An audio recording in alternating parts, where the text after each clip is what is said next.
देख पाओगे, अन्यथा नहीं। इसलिए मैं इच्छा करता हूं कि देह की कनेक्टिविटी नहीं होना चाहिए, शारीरिक सामूहिकता नहीं होना चाहिए, आपकी आत्मिक सामूहिकता होना चाहिए। और जब आत्मिक सामूहिकता में आप रहेंगे तो आप देखेंगे जिन्हें जन्मों जन्मों तक नहीं मिला वो आपको एक ही जन्म में मिलने वाला है। इसीलिए इस कार्य की भी तेजी है, इस कार्य की भी स्पीड है। आवश्यकता है उसमें समाहित हो जाने की, आवश्यकता है उसमें अपने अस्तित्व को भूल जाने की, आवश्यकता है उसके अंदर नर को मिटा देने की। आपके भीतर के नर को मिटाने के बाद में ही नारायण का जन्म होगा। आप आपके भीतर के नर को कितने जल्दी मिटाते हैं, उतने ही जल्दी नारायण की प्राप्ति होगी। नर को मिटाने में आपका रूप, आपका धन, आपका अहंकार, आपका ज्ञान आड़े आ रहा है। उस नर के साथ नर का निर्माण ही इन सब चीजों ने किया है। जब इन सब चीजों को मिटा दोगे, गुरु के प्रति पूर्ण समर्पित हो जाओगे, आप देखोगे आपके भीतर के नर से नारायण निर्माण हो गया है। आप सभी लोग नारायण बने, इसी शुभ इच्छा के साथ नमस्कार।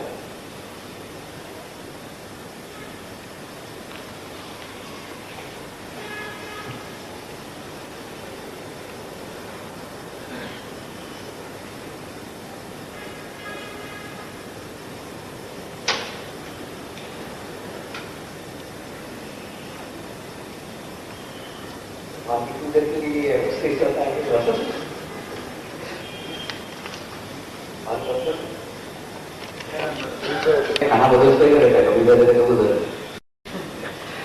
उसे कुछ लिहाज कितनी देते हैं, उसी सबसे कार्य कर देते। कुछ प्रश्न उत्तर है?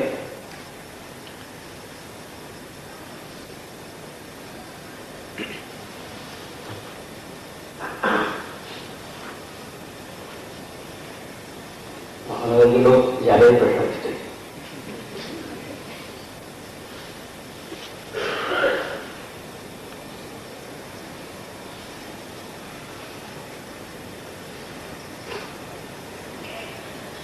कुछ प्रश्न हैं, उन प्रश्नों के उत्तर देने की कोशिश करता हूं।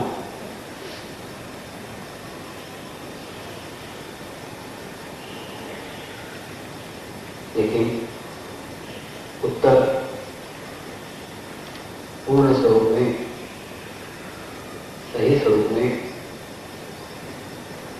तब आपके समझ में आएगा जब उसे आप आत्मिक स्तर पे समझ पाएंगे।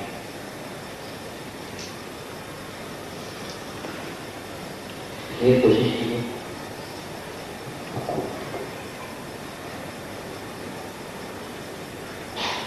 पहला प्रश्न है, स्वामी जी, किसी पवित्र स्थान के चैतन्य को हम कैसे जान सकते हैं?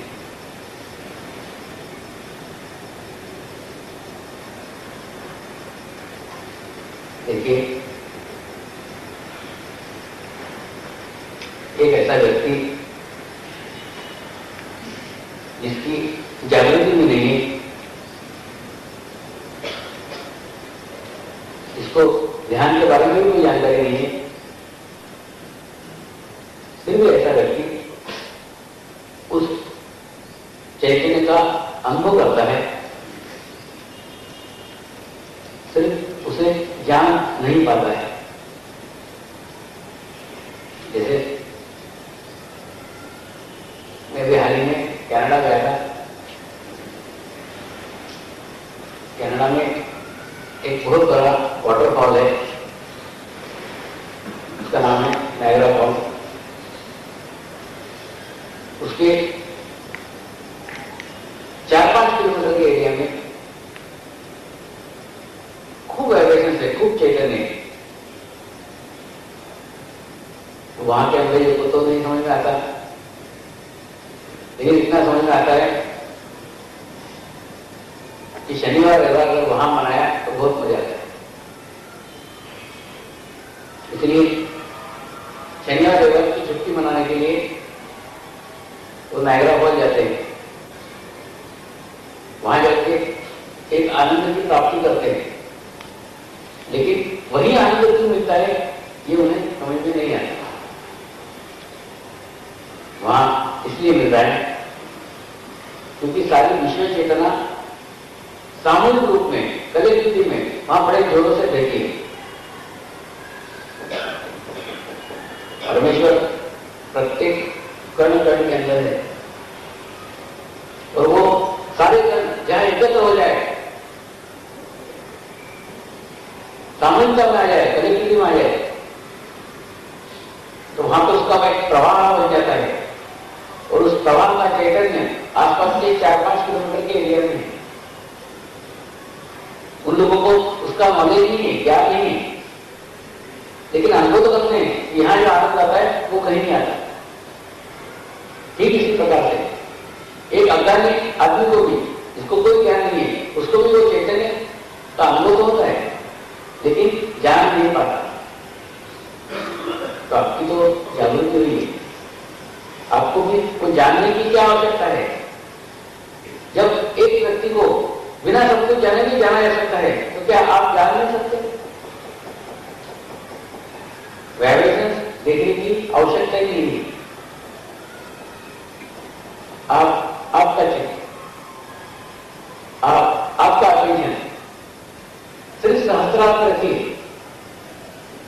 यहां पे वाइब्रेशंस होंगे, बराबर आपको महसूस किया जाएगा, आपको मालूम होगा। वाइब्रेशंस तो ऐसे ही प्राप्त हो जाते हैं, ऐसे ही मालूम हो जाते हैं, उनको जानना नहीं पड़ता, उन्हें ढूंढना नहीं पड़ता, वो ऐसे ही प्राप्त हो जाते हैं। इसीलिए कहीं भी वाइब्रेशन देखने की आवश्यकता नहीं है, चेक करने की आवश्यकता नहीं है, वो आपको अनायास से प्राप्त हो जाना चाहिए, ऐसी आपकी स्थिति होना चाहिए। दूसरा, जब तक आपको ये स्थिति प्राप्त न हो जाए कि आपको अच्छे और बुरे वाइब्रेशंस में अंतर समझ सके, और अगर आप किसी भी स्थान के वाइब्रेशन देख रहे हैं और कहीं खराब हुए तो खराब वाइब्रेशन भी आप बड़े जल्दी से रिसीव कर सकते हैं। इसलिए ये वाइब्रेशंस को चेक करने की आदत छोड़ दीजिए, जहां अच्छे हैं वहां महसूस होगा। सब जगह अपना चित्त डालने की आवश्यकता नहीं है, तो कहीं लेने के देने पड़ सकते हैं।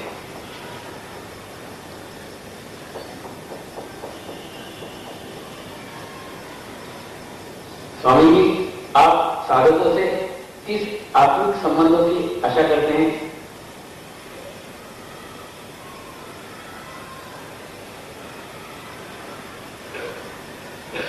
इसी प्रश्न का उत्तर अभी मैंने मेरे भाषण में दिया। प्रत्येक साधक के अंदर मेरे शक्ति का अंश डाला हुआ है। उस अंश के ऊपर अगर आपका चित्त रहा, उस अंश के ऊपर अगर आपका अटेंशन रहा, तो उस अंश का चैतन्य, उस अंश का वाइब्रेशन आपको प्राप्त होगा ही। और वो प्राप्त होने के बाद आप प्रत्येक साधक के अंदर अपने स्वामी के दर्शन कर सकते हैं, अपने गुरु के दर्शन कर सकते हैं। जब इतनी आपकी आत्मीय स्थिति बन जाए, इसी स्थिति की मैं आशा करता हूं।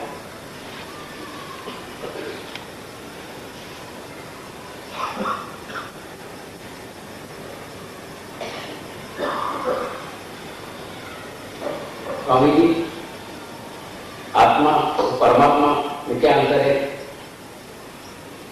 ये दो शब्दों का प्रयोग आप भी बहुत बार करते हैं।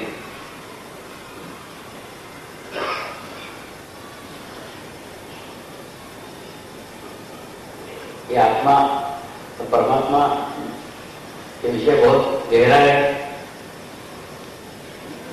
हम उसको एक छोटे से उदाहरण से समझ सकते हैं। जैसे कल्पना कीजिए एक मोतीचूर का लड्डू है, खुश होगा ना सब लोग? तो मोतीचूर के लड्डू को जब हिलाते हैं, हिलता है, तो उसमें से जो दाने उसका सानिध्य से दूर हो चुके रहते हैं, वो दाने छिड़ जाते हैं, गिर जाते हैं,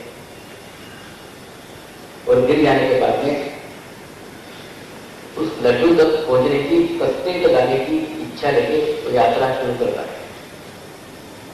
वो लड्डू परमात्मा है और वो दाने आत्मा है। वो दाने प्रत्येक बार बार जन्म लेते हैं, प्रत्येक जन्म में इच्छा करते हैं कि मेरी वापसी फिर उस लड्डू तक ही हो जाना चाहिए, क्योंकि जब तक उस लड्डू तक मैं पहुंचूं लोग मुझे लड्डू नहीं कहेंगे। ठीक इसी प्रकार से ये नैसर्गिक प्रक्रिया है। एक छोटी सी पानी की बूंद कभी समुद्र नहीं कहलाती, वो हर दफे पानी की बूंद कहलाती है। लेकिन वही बूंद जब एक छोटी से नाली में परिवर्तित हो जाए, वो नाली एक छोटे से नदी में परिवर्तित हो जाए, एक छोटी सी नदी एक बड़े नदी में परिवर्तित हो जाए, और बड़ी नदी जब समुद्र में समाहित हो जाए तो एक छोटी सी बूंद भी समुद्र कहलाती है। ठीक इसी प्रकार से जो बूंद और समुद्र का रास्ता है, जो बूंद और समुद्र का अंतर है, वही अंतर आत्मा और परमात्मा का है। आत्मा परमात्मा का एक अलग हुआ अंश है, लेकिन वो सारा अंश प्रयत्नशील रहता है, प्रयत्न करता रहता है, कि प्रत्येक जन्म में प्रयत्न करता है कि उसका कनेक्शन, उसका संबंध वापस उसी परमात्मा से हो जाए, वापस उसी घर चला जाए जिस घर से वो निकाला गया था। प्रयत्न करते समय वो शरीर उसके उपयुक्त हो ऐसा आवश्यक नहीं है, इसलिए उस प्रयत्न के लिए सर्वश्रेष्ठ शरीर मानव का है। मानव उस आत्मा की उत्क्रांति करने का प्रयत्न कर सकता है, बाकी दूसरे जन्मों में ये प्रयत्न संभव नहीं है। इसलिए अगर मानव जन्म में भी आकर आप चूक गए तो बाद में फिर उसी सर्कल में चले जाओगे। इसलिए प्रत्येक जन्म में आप यही इच्छा लेके पैदा हुए थे कि आपको उसी परमात्मा तक पहुंचना है। वही इच्छा को अगर इस जन्म में आप जागरूक कर पाए, जगा पाए, तो आप वास्तव में इस जन्म में अवश्य पहुंच सकते हैं।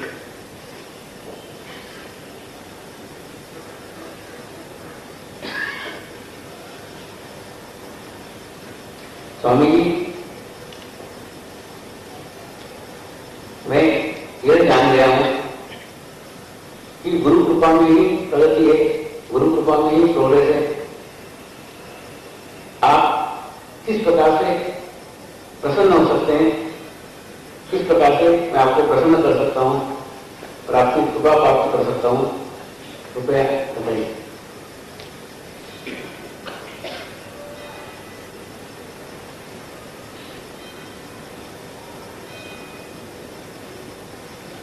गुरु कार्य एक ऐसा कार्य है जिस कार्य के वृद्धिगत होने से गुरु को प्रसन्नता होती है। गुरु ने जो बीज बोले हैं उन बीजों को अगर आप पानी डाल के वृक्ष बनाते हैं तो माली को प्रसन्नता होती है। ठीक इसी प्रकार से मैं तब प्रसन्न होता हूं तब खुश होता हूं जब आप आत्मीय सामूहिकता में रहते हैं, आत्मीय कनेक्टिविटी में रहते हैं। आप अभी भी मेरे स्तर को पूर्ण जान ही नहीं पाए हैं। जो जान पाए हैं वो जानते हैं कि आपके एक एक विचार मेरे तक पहुंचे हुए हैं। आपका एक एक विचार मुझे पूर्ण पता चलता है, पूर्ण मालूम होता है। मैं बताता नहीं हूँ, बात बता है। मैं आपके बारे में इतनी छोटी से छोटी जानकारी नहीं दे सकता हूँ तो देने के बाद आप मेरे सामने आने को भी घबराएंगे। इनको ये भी बातें मालूम है क्या? इसलिए आपके संबंध इतने आत्मीय बनाओ, इतने अच्छे बनाओ कि मैं प्रसन्न हो जाऊं। मेरा स्वरूप माँ का है। माँ को आप 4 गालियां दो, वो सहन कर लेगी, लेकिन माँ के बच्चों को गालियां दो, माँ कभी सहन नहीं कर सकती। माँ के बच्चों की आलोचना करो, उस व्यक्ति को माँ कभी पसंद नहीं कर सकती। इसलिए एक साधक के मन में एक साधक के प्रति एक आत्मीय भाव होना चाहिए। जब एक साधक की आलोचना कर रहा है तो वो आलोचना उस साधक की नहीं, मेरी कर रहा है। तो एक साधक से प्रेम कर रहा है, वो साधक से नहीं, मुझसे कर रहा है। आप जो कुछ दोगे उसे 1000 गुना मुझसे प्राप्त करोगे।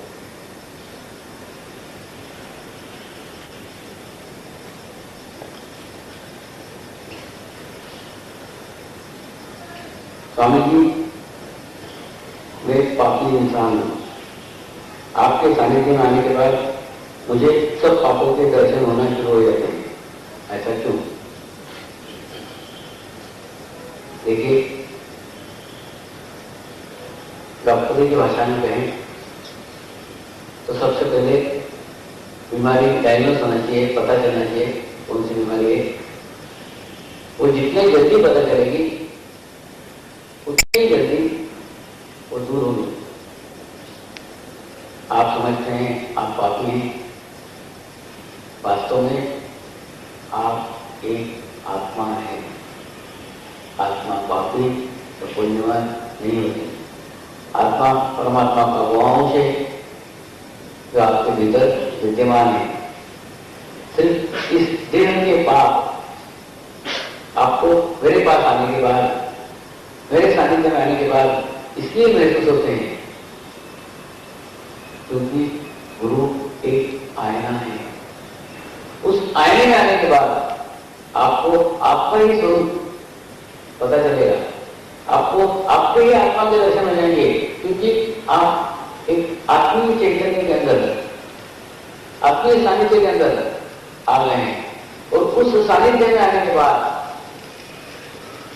आपके आत्मा के ऊपर पड़ी हुई धूल, आपके आत्मा में पड़े हुए संस्कार, सारे कुसंस्कार के आपके दर्शन होना चालू हो जाते हैं।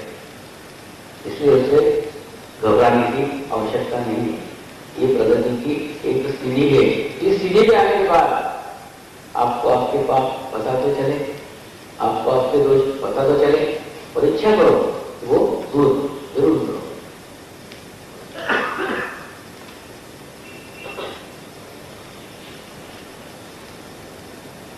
स्वामी जी, हमारे आध्यात्मिक उन्नति के लिए आपने भविष्य में क्या योजना बनाई, कृपया हमें बता करके मार्गदर्शन करें।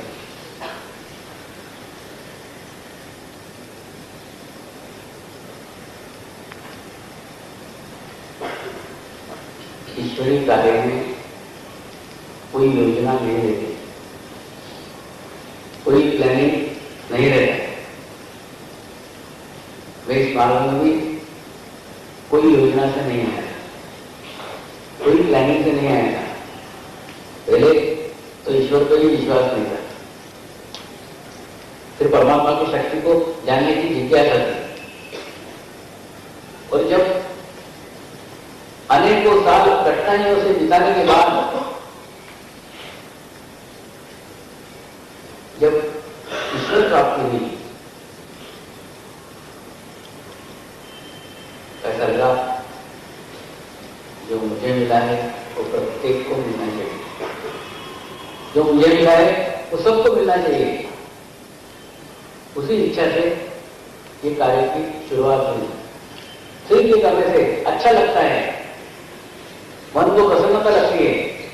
करने के बाद अपनी जो एक शुद्ध इच्छा थी कि जो मुझे मिला है वो दूसरे को मिलना ही चाहिए, क्योंकि मैंने बहुत कठिनाई से प्राप्त किया था, लेकिन मैं इच्छा करता था कि प्रत्येक को आसानी से मिल जाए। वही शुद्ध इच्छा को पूर्ण करने के लिए इस कार्य में आया है और इस कार्य का विस्तार होता चला गया। ऐसे विदेशों में जाऊंगा कभी सोचा भी नहीं था, विदेशों में जाऊं ऐसी मेरी स्थिति भी नहीं थी, कभी सोचा नहीं था। लेकिन ये सब कुछ कैसे संभव हुआ? परमात्मा के कार्य की योजना परमात्मा स्वयं बनाता है। उस योजना को बनाने की आवश्यकता नहीं रहती, वो स्वयं अपना मार्ग प्रशस्त करके चली जाती है। आप कोई योजना की अपेक्षा न रखते हुए जिस प्रकार से मैंने अपने आप को इस कार्य के प्रति पूर्ण समर्पित कर दिया है, आप भी अपने आप को इस कार्य के प्रति पूर्ण समर्पित कर दो। फिर आप देखोगे रास्ता स्वयं ही बनता चला जाएगा, रास्ता स्वयं ही खुलता चला जाएगा। आवश्यकता है हमें सिर्फ समर्पित करने की, बाकी कोई योजना नहीं।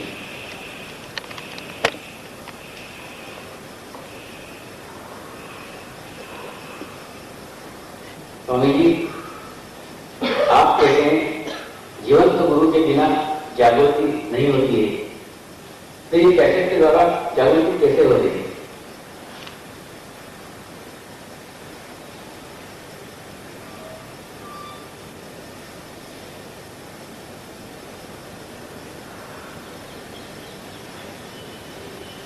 मैं आपको बार बार प्रवचनों में कह चुका हूं,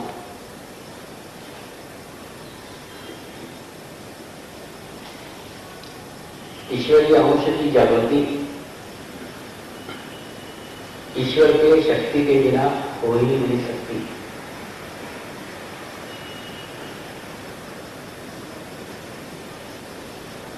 वो ईश्वरीय शक्ति कोई शरीर नहीं हो सकता। आप ब्रह्म हैं कि इस शरीर से जागृति हो रही है, इस शरीर से जागृति नहीं हो रही है। एक ईश्वरीय शक्ति उसके पीछे कार्यरत है। उस ईश्वरीय स्वरूप को आप जान नहीं पा रहे हैं। वो सूक्ष्म शरीर सारे विश्व स्तर पर फैल चुका है।